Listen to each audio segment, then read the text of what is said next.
അമേരിക്കയുടെ ആണവായുധ ശേഷി കാണിക്കാൻ, അല്ലെങ്കിൽ അമേരിക്കൻ ആണവായുധങ്ങൾ കാരണം ഒരു രാജ്യത്തെ എത്രത്തോളം നശിപ്പിക്കാൻ കഴിയും എന്ന് കാണിക്കുന്നതിൽ ബോംബേഴ്സിന്റെ പങ്ക് വളരെ പ്രധാനപ്പെട്ടതായിരുന്നു. അതും ഇപ്പോൾ ലോകത്തിൽ ഉള്ളതിൽ വെച്ച് നൂതനമായ ബോംബർ വിമാനങ്ങൾ ഉള്ളത് അമേരിക്കയുടെ എയർഫോഴ്സിലാണ്. അതിലും പ്രധാനപ്പെട്ട സ്ഥാനം പിടിച്ചിരിക്കുന്നത് B-52 ബോംബേഴ്സ്. പല വർഷമായി ഇത് അമേരിക്കൻ സേനയിൽ ഉണ്ടെങ്കിലും റഷ്യക്കെതിരെയും ഇപ്പോവരെയും കുറഞ്ഞ സമയത്തിനുള്ളിൽ കൂടുതൽ ആക്രമണം നടത്താൻ കഴിയുന്ന വിമാനം അത് ഇത് മാത്രമാണ്. അത്തരത്തിലുള്ള വിമാനങ്ങൾ റഷ്യയുടെ അതിർത്തിയിൽ വളരെ അടുത്തേക്ക് വന്ന് മിസൈൽ വിക്ഷേപിച്ച് ഒരു വലിയ പരീക്ഷണം നടത്തിയിട്ടുണ്ട്. ഇവയെക്കുറിച്ച് ഈ വീഡിയോയിലൂടെ നമുക്കറിയാം. അങ്ങനെ മിസൈൽ വിക്ഷേപിക്കാനായി പോയ വിമാനങ്ങളെ റഷ്യയുടെ വിമാനങ്ങൾ തടഞ്ഞിട്ടുണ്ട്. റഷ്യയുടെ വ്യോമസേന വിമാനങ്ങളും തടഞ്ഞിട്ടുണ്ട്. ഇവയെക്കുറിച്ച് ഈ വീഡിയോയിലൂടെ വിശദമായി അറിയാം.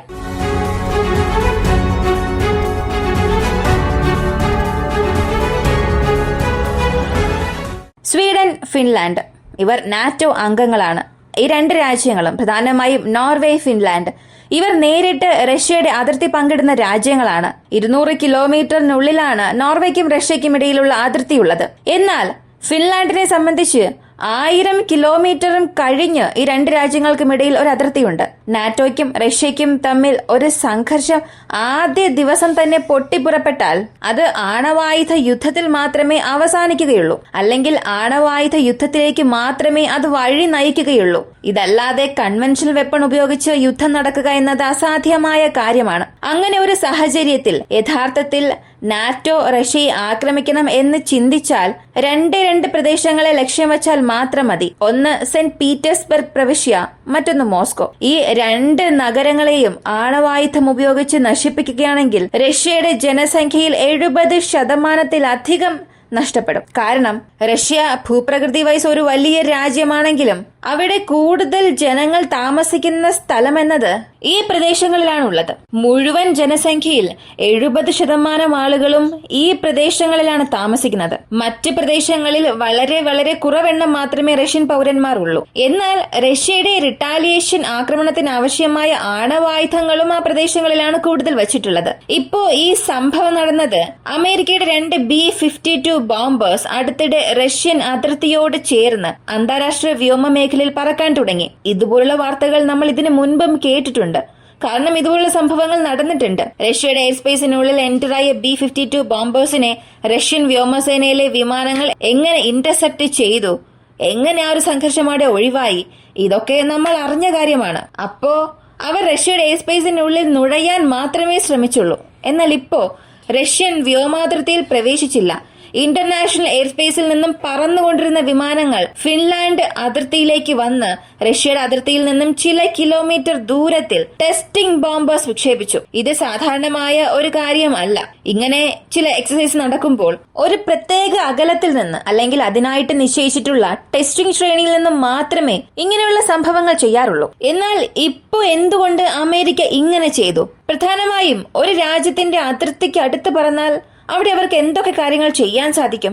ഇത് വളരെ ലളിതമായ കാര്യമാണ്. ഒരു രാജ്യം, റഷ്യ, അമേരിക്ക, പാകിസ്ഥാൻ, ഇന്ത്യ, ഏത് വേണമെങ്കിലും എടുക്കാം, അല്ലെങ്കിൽ 2 വ്യക്തികളെ തന്നെ എടുക്കാം. നിരീക്ഷണം എന്നൊരു കോൺസെപ്റ്റ് ഉണ്ട്.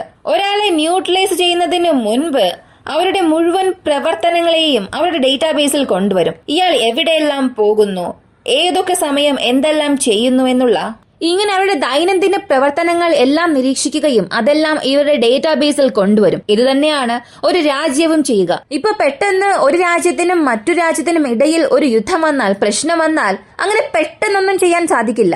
ആദ്യം എവിടെയെല്ലാം അവരുടെ സുരക്ഷാ ബ്രീച്ച് ഉണ്ടെന്നുള്ളത് ശ്രദ്ധിക്കണം. ഇപ്പൊ ഒരു രാജ്യത്തിന്റെ അതിർത്തി എന്നത് ആയിരക്കണക്കിനുണ്ടാകും. അവിടെയുള്ള എല്ലാ സ്ഥലങ്ങളിലും ആക്രമിച്ച് നമുക്ക് നുഴഞ്ഞു കയറാൻ സാധിക്കില്ല.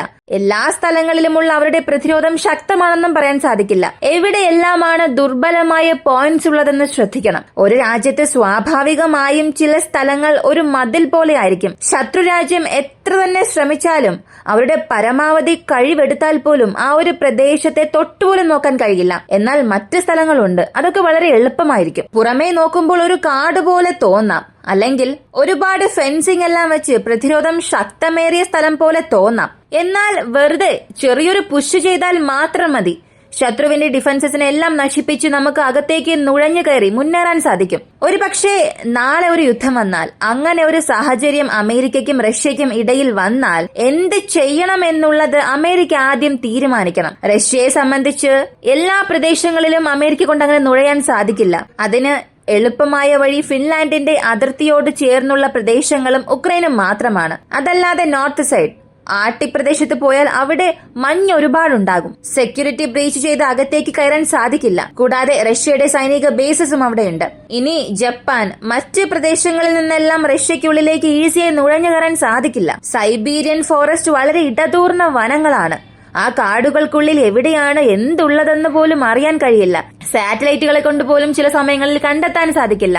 അത്രയേറെ ഇടതൂർന്ന കാടുള്ള പ്രദേശം. അപ്പോ അവർക്കുള്ളത് ഈ ഒരു എളുപ്പമാർഗം മാത്രമാണ്. നാളെ അമേരിക്ക വേഴ്സസ് റഷ്യ എന്ന പ്രശ്നം വരുമ്പോൾ ഈ ഒരു പ്രദേശത്തെ ആയിരിക്കും ടാർഗറ്റ് ചെയ്യാൻ പോകുന്നത്. അങ്ങനെ ആദ്യം അവർ അവരുടെ രഹസ്യാന്വേഷണ ദൗത്യം നടത്തും. അതായത് എവിടെയെല്ലാമാണ് റഡാർ ഉള്ളത്. റഡാർ ഇല്ലാതെ ഇന്നത്തെ യുദ്ധങ്ങളൊന്നും ഒരിക്കലും നടക്കില്ല. റഡാർ എല്ലാ കാര്യങ്ങൾക്കും ആവശ്യമാണ്. എയർ ഡിഫൻസ് സിസ്റ്റം ആക്ടിവിറ്റീസിനായാലും അകത്തേക്ക് വരുന്ന വിമാനങ്ങളെ ന്യൂട്രലൈസ് ചെയ്യുക, ഇവയ്ക്കെല്ലാം റഡാറിന്റെ സഹായം ഈ ഒരു കാലഘട്ടത്തിൽ അത്യാവശ്യമാണ്. ആ റഡാറുകൾ എവിടെയെല്ലാമാണ് നിർത്തിവച്ചിരിക്കുന്നത്.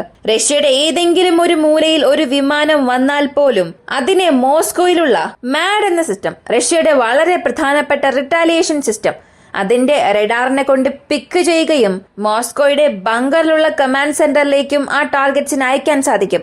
അതിന്റെ കോർഡിനേറ്റ്സ് അയക്കാൻ സാധിക്കും. അങ്ങനെയാണെങ്കിൽ റഡാർസിനെയാണ് ആക്രമിക്കേണ്ടത്. അവയെ നശിപ്പിച്ചാൽ റഷ്യയെ ടെക്നിക്കലി ബ്ലൈൻഡ് ആക്കിയതുപോലെയാണ്. എത്ര തന്നെ റഷ്യ ആക്റ്റീവ് ആയിരുന്നാലും ശത്രുവിന്റെ വിമാനങ്ങൾ എവിടെ നിന്നാണ് വരുന്നത്, എയർക്രാഫ്റ്റ്സ് എവിടെ നിന്നും വരുന്നു, സൈനികർ എവിടെയാണ് കൂടുതൽ ഉള്ളത്, എത്ര വിമാനങ്ങൾ എവിടെ നിന്നും വരുന്നു എന്നുള്ള കാര്യങ്ങളൊന്നും അറിയാൻ സാധിക്കില്ല.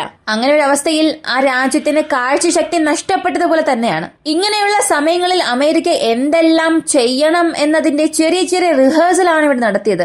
റഷ്യയെ ഇതുവഴി ആക്രമിച്ചാൽ അവരുടെ റെസ്പോൺസ് എങ്ങനെയായിരിക്കും, ഇവിടെ റഷ്യയുടെ സെക്യൂരിറ്റി ബ്രീച്ച് ചെയ്താൽ റഷ്യയുടെ പ്രതികരണം എങ്ങനെയായിരിക്കും, ഈ എയർബേസസിൽ എങ്ങനെയുള്ള വിമാനങ്ങൾ ഉണ്ട്, ഇങ്ങനെയുള്ള കാര്യങ്ങളെല്ലാം നിരീക്ഷിക്കണം. സാധാരണയായി ഇങ്ങനെയുള്ള ബോംബർ പോവുകയാണെങ്കിൽ ഈ ബോംബർ മാത്രമായിരിക്കില്ല പോകുന്നത്.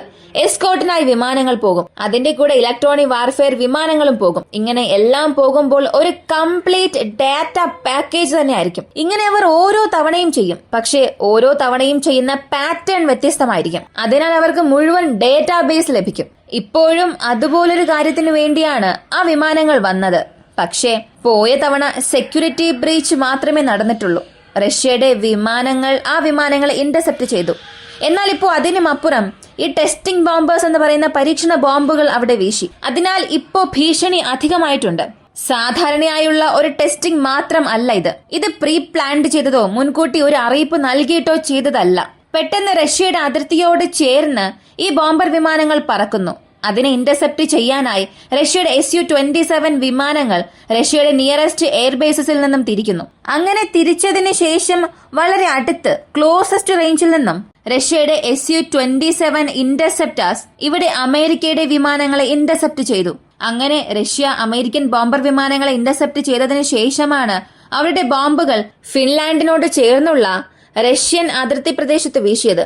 ഇത് സത്യത്തിൽ റഷ്യയ്ക്ക് ഒരു മുന്നറിയിപ്പ് മാത്രമാണ്. ഒരുപക്ഷെ ഇന്ന് വീണ ഈ ഒരു പരീക്ഷണ ബോംബ് നാളെ വീഴുന്നത് ആണവായുധ ബോംബായിരിക്കും, അല്ലെങ്കിൽ ആണവായുധ സ്ഫോടനമാണെങ്കിൽ അത് റഷ്യയ്ക്ക് ഒരു വലിയ ആപത്ത് തന്നെ സൃഷ്ടിക്കും. എന്നാൽ അതിനെ കൗണ്ടർ ചെയ്യുന്നതിനുള്ള മെക്കാനിസം എല്ലാം ഉണ്ട്. ഇതൊക്കെ നമുക്ക് വെറുതെ പറഞ്ഞു പോകാം. പക്ഷെ റഷ്യയും സാധാരണ ഒരു രാജ്യമല്ല.